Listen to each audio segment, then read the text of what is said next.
अनिल और गुड़िया का प्यार स्कूल से शुरू होकर कॉलेज तक पहुंच चुका था। दोनों एक दूसरे से बेहद प्यार करते थे और दोनों ने एक साथ ढेर सारे सपने देख रखे थे। अपनी खुशहाल जिंदगी में अनिल का ये आखिरी साल था कॉलेज में। शाम को मिलने की बात कहकर गुड़िया ने फ़ोन काट दिया था। अनिल ने घड़ी देखी, अभी दिन के 3 बज रहे थे।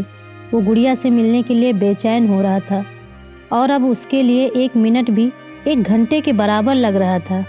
और वह कभी आंगन में तो कभी कमरे में घड़ी के सामने आकर खड़ा होता और उसको गुड़िया की बात याद आ रही थी।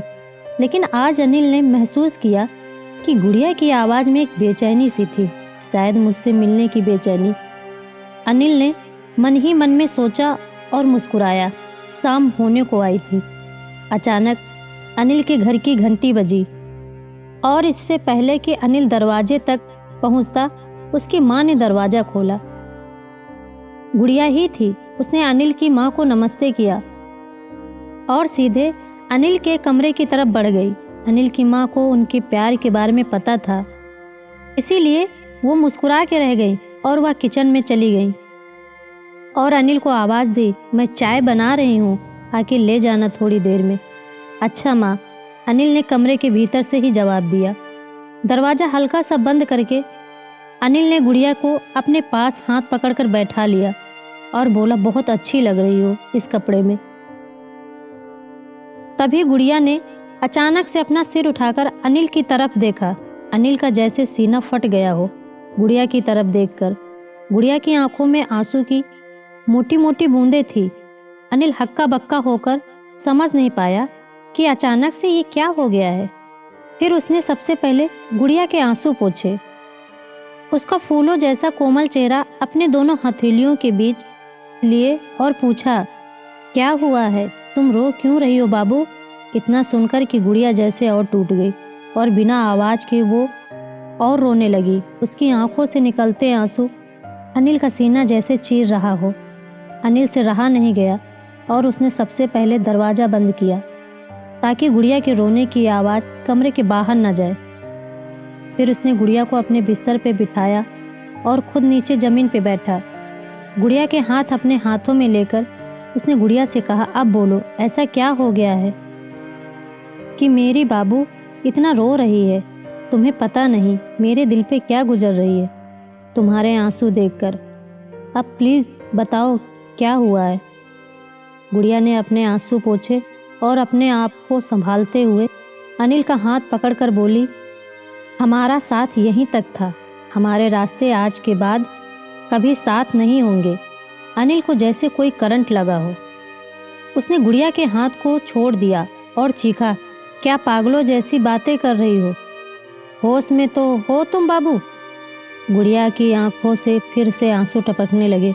उसने अनिल को अपने पास बिस्तर पे बिठाया और उसका हाथ पकड़कर बोली, तुम्हारी बाबू अब किसी और की पत्नी बनने जा रही है। पिताजी आज ही मेरा रिश्ता तय करके घर लौटे हैं और घर में सब बहुत खुश हैं। अनिल पागलों की तरह उसकी तरफ देखकर गुड़िया की बातें सुन रहा था। उसे समझ में नहीं आ रहा था कि वो कैसे और क्या बोले। फिर थोड़ी देर बाद जैसे उसे होश आया हो, उसने गुड़िया की आंखों में झांक कर कहा, तुम मजाक कर रही हो ना? लेकिन अनिल की आवाज़ का कंपन खुद अनिल को बता रहा था कि वो जानता था कि सब खत्म हो चुका है और गुड़िया मजाक नहीं कर रही है। गुड़िया ने उसके सवाल का जवाब नहीं दिया। अपने चेहरे को अपने दुपट्टे से पोंछते हुए उसने अनिल से पूछा, क्या तुम्हें सच में ये मजाक लग रहा है? अनिल को अचानक से ऐसा लगा पूरा कमरा उसकी आंखों के सामने घूमने लगा और सामने बैठी गुड़िया भी उसे गोल शक्ल में घूमती हुई नजर आ रही थी। उसने अपना सिर अपने हाथों से पकड़ लिया और एक शब्द ना कहकर फर्श की तरफ देखने लगा। सब कुछ धुंधला सा दिख रहा था उसे, क्योंकि अब उसकी आंखों में आंसुओं की वो गंगा थी जो अभी अभी उसे उसकी बचपन की मोहब्बत गुड़िया ने तोहफे में दी थी। गुड़िया बिस्तर से उठी और दरवाजे की तरफ बढ़ी। अनिल अभी भी वैसे ही बैठा हुआ था।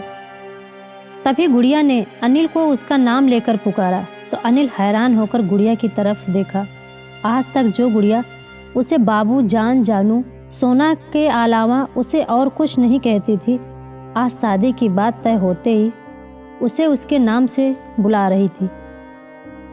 अचानक जैसे अनिल को होश आया हो, उसके चेहरे पे आंसुओं को साफ देखा जा सकता था। उसके होंठों पे एक दर्द भरी मुस्कुराहट थी।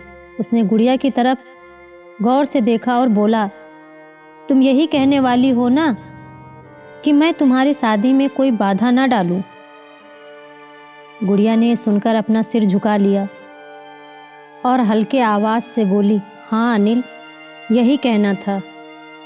मुझे पूरी उम्मीद है कि तुम मेरे हालात को समझोगे और कुछ भी ऐसा वैसा नहीं करोगे जिससे ये शादी टूटे या मेरी या मेरे घर वालों की बदनामी हो। अनिल हैरानी से गुड़िया को देखता रह गया। ये था उसके बचपन का प्यार,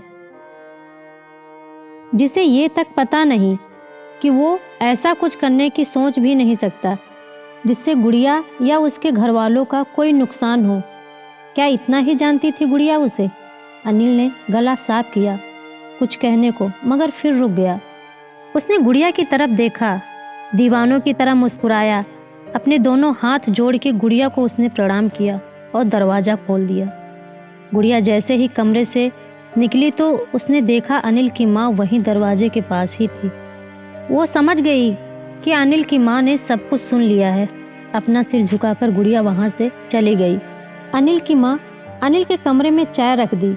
उन्होंने अनिल की तरफ देखा। अनिल जैसे सुनसान दिख रहा था। अनिल की माँ अपने बेटे का दर्द देख ना पाई और बिना कुछ कहे कमरे से निकल गई। अनिल को जैसे होश वापस आया तो पास में रखी चाय के कप को देखा। चाय से निकलती भाप उसे अपने जख्मी दिल के धुएं की तरह लगी। उसे गुड़िया का चेहरा याद आया।